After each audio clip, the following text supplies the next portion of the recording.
Name is Papa Abilku. Yes, because I was basically born on Wednesday, Okay. and a Wednesday male child is named after the day that uh, he's normally born. So me being born on Wednesday, I am Kweku or Abeku. So Papa Kweku. Yeah, you can call me that. That's all wonderfully welcome. Yes. Give thanks. Um, how long have you been in the UK, Papa J? Well, I've been here for the past 30 years. Okay, Yes, okay, 30 years, okay. yeah. So what would you say are like, like some of your fondest childhood memories, in Ghana? In Ghana, yes. In Ghana, I grew up in the midst of music everywhere. And at the moment, I couldn't sort of think of any fondest time within my childhood than all the music that went on around me, the festivals, wonderful beating drums and dances and all that. In fact, these are the things that have actually made me the musician that I am today because they really influenced me then. Yes, Yes, yes. serious. Because I'm reading up. There's so much to you, Papa J. I'm reading up, and I know I'm not going to get to cover the fullness of you, But I know you're versatile to the extent that as a versatile musician, you seem to compose. To funk. I know there's even your album. Jazz, reggae, African pop, traditional. Musically, how do you define yourself and your music? You see, to me, music has no boundaries. Yeah, and when I talk about myself, basically, I taught myself everything that I can do now within the music. But you're self-taught. Well, What? totally. I have taught myself to do everything that's at the moment contributory to my music. Yeah, that's fascinating. That's Profession, yes. inspiring as well as Yeah. fascinating. Yes. I know amongst other things, is it true that you earned yourself the popularity of being one of the most outstanding, as well as one of the most exciting kit drummers just to experience the live music scene? And we're talking about Ghana in the 70s. Well, this is quite interesting because as I mentioned, grew up amongst a whole lot of music going on in Ghana because at the time I'm talking about the between the 1960s and the 1970s, we were well influenced by a whole group of bands in Ghana who were playing very good music, and out of that I had already visualized what my future was going to be. So I actually started off by playing on tin cans, playing them to any style of music that I could hear on the radio. And as time went on, I developed that kind of interest to play the cultural drum in Ghana. And then in my secondary school era, I ended up being a master drummer.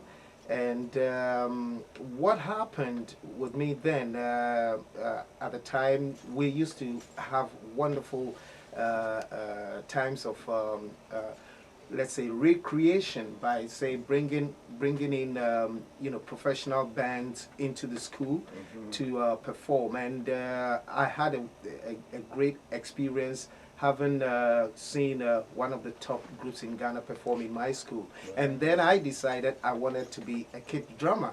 So I took to the road, by say, learning and watching other drummers play, listening to records and playing to them and all that. And then, from there, as soon as I left school, I was already in a professional band and making a whole lot of waves.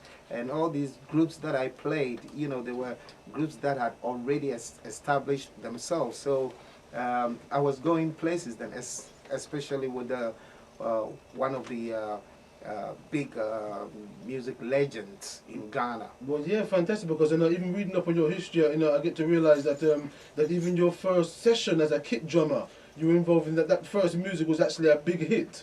Yes, that was with one of the giants of the Ghanaian high life music by What? by the name of CK Man, and CK, he yes. yes, and he basically had a group called the Carousel Seven. They were looking for a drummer, and I happened to win myself the audition and went through it, but. It just happened that I arrived in the group at a time What time? when they were just about going to record the album. So that was my very first experience in studio recordings, Yes. and I'm talking about professional studio recordings. Yes. But I tell you what, I stood up to the challenge, and my creation within that whole music, I mean the drumming pattern within that music actually helped to sell the album, which was called Funky High Life Asafu Beson, and that album is still a classic album today, and it's still played all around. Yes, yeah. Thanks. May I tell you, live and direct, you've locked into the big one. If you just tuned in, you wonder what's happening. This is BBC Three Candies Radio. This is the Nubian Beat. My name is Kush Genesis. Alongside the Empress, yes, co-producer Juliet Shaw, Brian, yes, the one of the team there. Yes, and right now we've got live in the studio, Master International Drummer from Ghana, you know, yes, Paapa J, yes. Paapa J, your album, yes, let's talk a little bit on your album, yes, because I know there's quite a few albums, but Paapa J's Mensa. What is Mensa? Well, Mensa is the name given to the third born male child that follows consecutively after two male children. Okay. So that's in fact it has a certain spiritual connotation, and when a child is born within or under those circumstances, special ceremonies are performed for the child on the child's Earth Day. I mean, if I say special ceremonies, as we know, everyone, or people celebrate their birthdays or Earth Days, but this particular child, the third male born child of this following the two consecutive sons. Yes, they are sort of seen as special children, but the female of that is Mansa. Okay, yes. Yeah, which is Mansa. Mansa. Okay. Mansa. All right. On the album, the first track we played, Papa said, Drum Parade. Yes. Tell us about that track. Okay.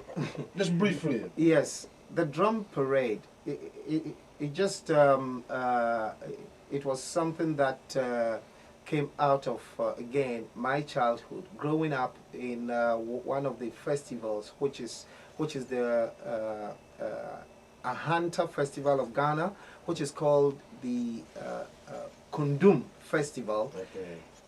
That was just made up of just pure drumming, dancing, and acrobatic displays, and some of the drumming, the patterns, the pulses were so infectious that even today, I mean, I still remember the thumping sound and the unified sound.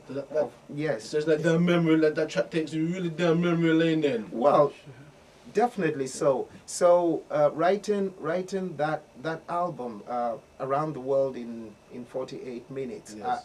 Basically, the album is a collection of my growing experience, within normal life and within the music. That is fabulous, and I'm going to ask. I want to play another track off the album. The track titled "Mama's Love." But this track, I'm not going to play this track off the CD. I'm going to ask for you to perform this track live for us. Yes, this is an international master drummer, Paapa J, live and direct on the big one, BBC Three Counties Radio, 6:30, 11:61 a.m. The new BMB. Yes, Paapa J, the platform is yours. Yes, and tell us a little bit briefly how Mama's Love come around, the inspiration behind that. Right. Sweet Mama's Love is an experience of my traveling life as well as musician life. As you know, the distance between Ghana and over here, the UK, is such a long distance, and the changes of life and the experiences sometimes, you know, they were those that actually pricked the mind to think about home quite a lot. And most of the experiences that I came across, they were things that my mother had actually, you know, advised me about. Advised you, yes. Yes, and all that. And here was I, as an older man or as an adult, experiencing all these things. So I thought, you know, that vibe was befitting enough in terms of my life's experience to really put it into a music form. Production.